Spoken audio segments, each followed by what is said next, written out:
Merci. Pour ceux qu'on aurait déjà marre de m'entendre, promis, après j'arrête, je parle plus du congrès. Donc l'idée, c'était de situer donc la cohorte adulte par rapport aux données de la littérature, hein. On rappelle juste que c'est une très large cohorte avec 950 patients en préopératoire, mais qui a un certain nombre de limites, notamment sur le suivi, puisque 302 patients en post-opératoire et 223 patients à 2 ans de recul. On a une cohorte qui est hétérogène en termes d'indication, en termes de montage. Il va falloir absolument, et j'ai fait encore un appel à tous les centres qui ont gentiment accepté de participer à cette étude, de se replonger dans les dossiers de manière à ce qu'on puisse affiner les indications et qu'on puisse surtout récupérer les données post-opératoires. Je ne peux pas croire que ces patients qui sont opérés sur des grandes déformations ne soient pas suivis. Je pense juste que c'est un problème de récupérer les informations post-opératoires. Quand on s'intéresse aux paramètres régionaux, et notamment à la lordose lombaire, on avait une correction significative de la lordose lombaire, qu'on discute de la lordose L1S1 ou de la lordose maximum par rapport au préopératoire. Certes, on avait une correction significative, mais elle était dans l'ensemble inférieure à la lordose lombaire planifiée. On notait cependant l'absence de perte de correction au cours du temps. On a ici une évaluation de la lordose préopératoire, du plan, du post-op et du plus long recul, où on voit que la stabilité de la correction obtenue est maintenue jusqu'à plus de 2 ans post-opératoire. On est un petit peu moins bon que dans les données de la littérature et dans les facteurs qui vont influencer la restauration de la lordose lombaire.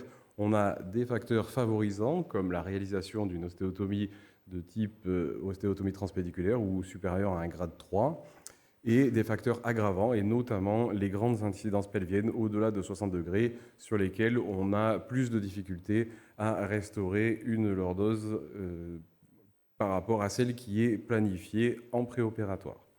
Concernant la kyphose thoracique, on avait donc, comme vous l'avez vu dans les topos précédents, une correction significative de la kyphose T1, T12 par rapport au préopératoire, qui correspond du coup vraiment de manière très précise à la kyphose thoracique planifiée. On a une petite perte de correction secondaire, mais cette perte de correction secondaire, elle est très probablement expliquée en grande partie par l'apparition des complications en partie supérieure de montage, PGF ou PGK, avec des résultats qui sont là comparables aux données de la littérature.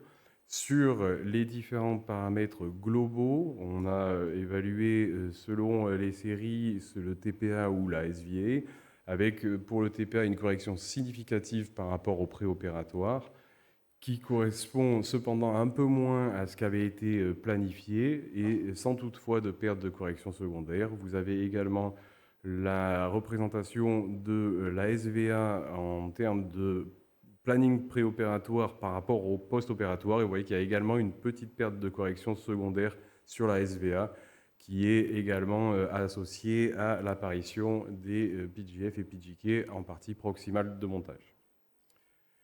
Sur les paramètres pelviens, la version pelvienne reste le paramètre le plus difficile à corriger. Alors il va falloir quand même qu'on réfléchisse à tout ça, puisque Virginie nous a dit ce matin qu'il ne fallait plus considérer la version pelvienne comme un paramètre compensatoire, mais comme une nouvelle entité comprenant les membres inférieurs. Cependant, dans cette série, c'est vraiment un paramètre qu'on ne corrige pas, même si on essaye de le corriger et même on planifie une correction. Vous voyez que globalement, on part avec une certaine mesure, on planifie de le remettre bien comme il faut, et en post-op, c'est exactement pareil qu'en pré-op. Alors, on a plutôt de la chance, c'est-à-dire que ça ne varie plus trop après, mais on est clairement très insuffisant dans la correction de ce paramètre, mais de la même façon que ce qu'on retrouve dans les données de la littérature. Quand on s'intéresse aux combinaisons des paramètres, puisque c'est bien de restaurer un paramètre ou l'autre ou encore un autre, mais finalement c'est encore mieux si on arrive à tous les corriger. L'idée c'était d'analyser du coup dans cette sous-série de la grande série de la SFCR le pourcentage de patients qui atteignent les différents paramètres.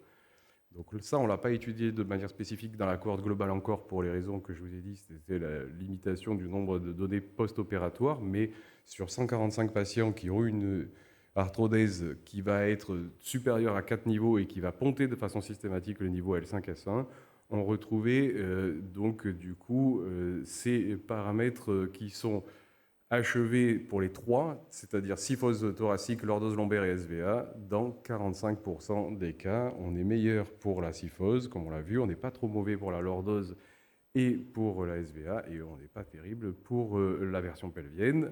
En termes des facteurs de risque, c'était la présence d'un IMC élevé, qui est un facteur de risque de ne pas arriver à obtenir la correction désirée. Et un facteur favorisant, c'était la réalisation d'ostéotomie de grade 3 ou plus. Donc en résumé, la manière dont on peut se positionner par rapport à la littérature, bon, les tiges spécifiques patients, c'est clairement un support important dans la prise en charge des grandes déformations de l'adulte. Il ne faut pas croire que la tige va régler tous les problèmes. La tige, elle sert, en tout cas c'est comme ça que nous on s'en sert à Marseille, comme un guide pour réaliser le geste qu'on a planifié. Un autre élément qui est très important et qui a été rappelé tout à l'heure, notamment par Guillaume, c'est l'importance de la réflexion préopératoire, de s'arrêter, de se poser, de réfléchir, de planifier et de faire en sorte qu'on arrive à se poser les bonnes questions pour le devenir de nos patients. Donc une fois de plus, c'est une belle cohorte et il faut vraiment remercier tous les gens qui ont participé. On a beaucoup d'informations manquantes. On fait encore un appel à vous pour essayer de vous replonger dans les dossiers et pour essayer encore de valoriser cette cohorte française. Merci.